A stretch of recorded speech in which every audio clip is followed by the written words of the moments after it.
hostel lottery was not a good situation last night. I shared the room with like just a bunch of like 20-year-old Spaniards, and they partied till like 2:30 in the morning, and I was like, dude, a train this morning. But anyways, so I slept like butt cracks last night, and I was like, okay, whatever. So I'm in rural Bologna today, and I'm like, I can sleep like shit, that's fine, because I'll need to sleep earlier. But then check this out. Past Ruben hooked me up on this. I was expecting to get to another like super sketch ass hostel, but look at this. Boom, I got my own kitchen. I got pasta, and I got Italian sausage, and I got Italian Parmesan, and I have apricot croissants.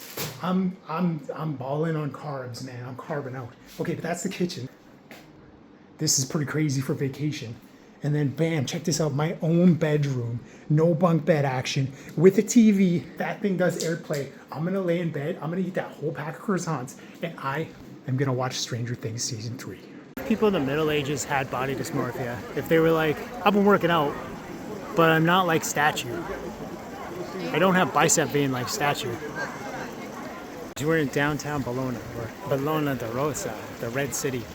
So it's the Red City because it's landlocked, and it was really hard to get marble here. So they built everything out of terracotta and clay, so it's all bricks. You can see how red it is everywhere.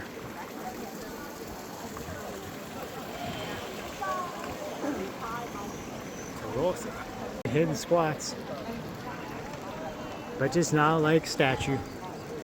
Here's a statue of Hercules. First off, he's my favorite guy, but then also it looks like it's made out of bronze, but it's actually terracotta painted black because they couldn't get any actual bronze. Okay, so we're in the old Bologna City Hall, and it has these special staircases that are like little ramps with kind of ledges on them. And it's so that old bourgeoisie could ride their horses up the stairs because they didn't want to go up the stairs. It's pretty awesome. My horse only uses the balcony, so let's get him upstairs. Sir, your stable is on the 7th floor. I'm in the Cathedral of St. Patronus, and there's a giant sundial, well, a tiny little sundial on the roof. And so you can see it's like way up there. And it just lets in the tiniest little bit of light, and it shines down here onto this giant line that goes like all the way across the cathedral.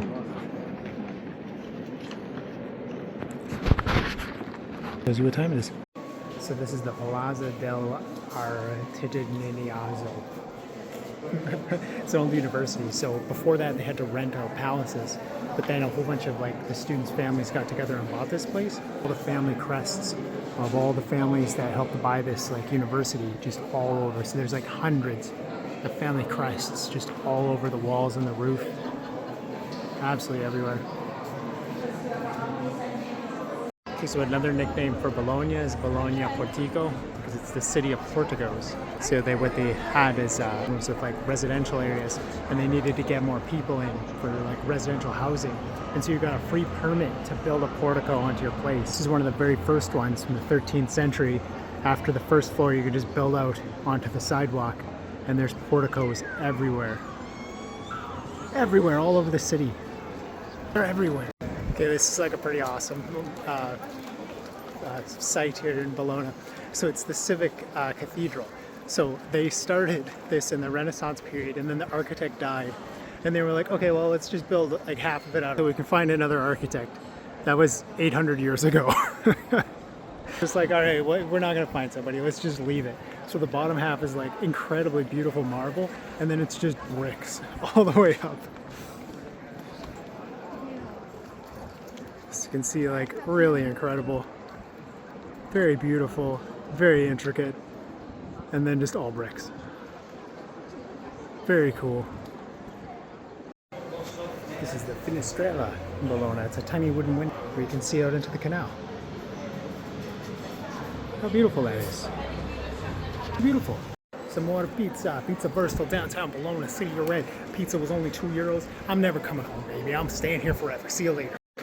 But this is the best pizza I've had in my whole life. It's way better than the Milano one. Oh my gosh, that's crazy.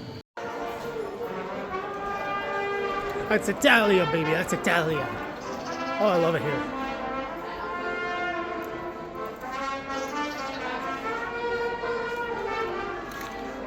It's so lovely.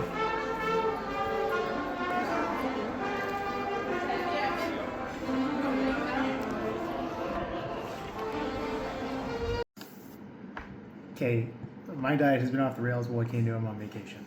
So this is my dinner for tonight. It is tortellini, which was invented in Bologna, so in regional dish. Also tortellini, so the myth behind it is that Venus came down and stayed at a hotel, and the chef went and looked in like the little keyhole and saw her belly button, and then went and made it out of pasta, and that's how the shape of tortellini is made. So long story short, if you like tortellini, you're a pervert. So how about that?